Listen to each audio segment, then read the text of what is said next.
For many years, Jamie Dornan has been loved by the public for his perfect real-life heartthrob image, a loyal husband and devoted father.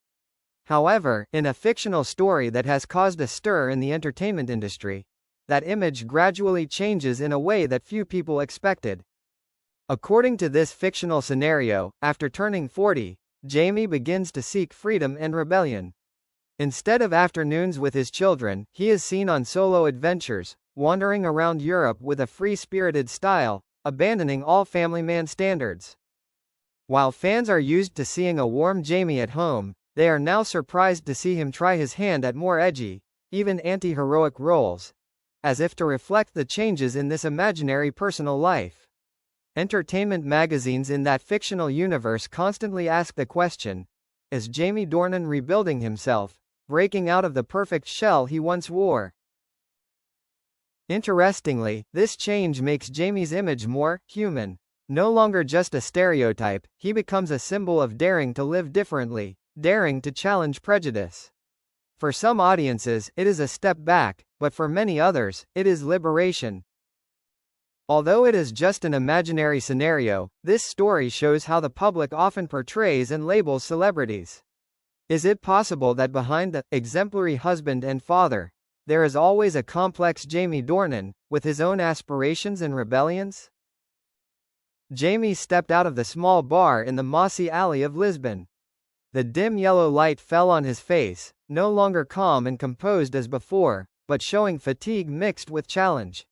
In his hand, he held a worn brown jacket, like an aimless traveler. "You're not like in the movies."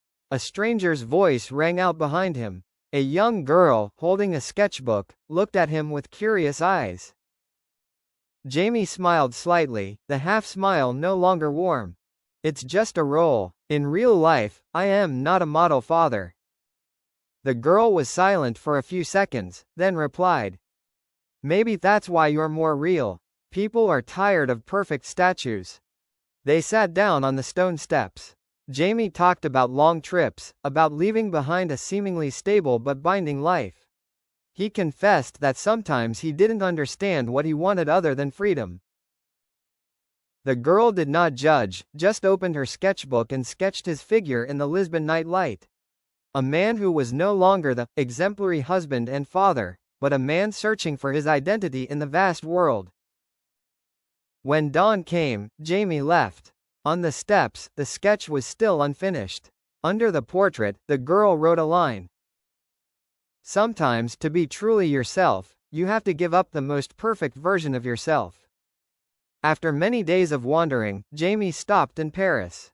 The splendid city did not overwhelm him as before, but instead was like a giant mirror, reflecting all the chaos in his heart.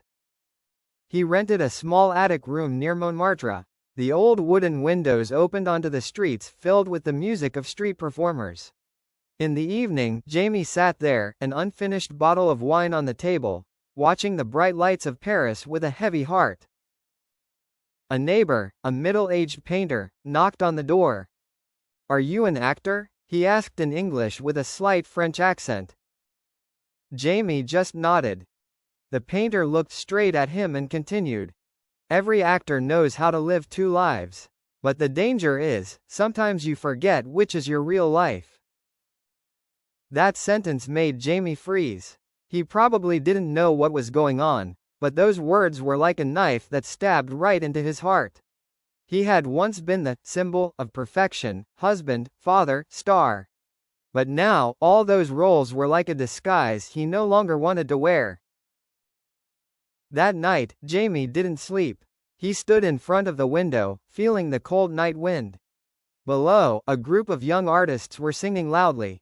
"Paris never sleeps, only dreamers refuse to wake up." Jamie whispered to himself. "Maybe I'm just a dreamer too, but this time, I'll wake up in my own way." He knew he wouldn't stay in Paris for long. Another trip, another city, another turn still awaited. And there, he would continue to search for the true version of himself. Berlin welcomed Jamie with a cold, drenching rain. This city was different from the dreamy Lisbon or the proud Paris. Berlin was noisy, rebellious, like someone who didn't need anyone's approval. and that was why he was drawn to it.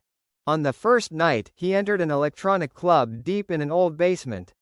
The music there was not like the gentle ballads he used to listen to with his family, but the pounding drum beats that tore through the silence, making his heart beat to a completely different rhythm. Amidst the dancing crowd, the sweat and the flashing lights, Jamie suddenly found himself disappearing.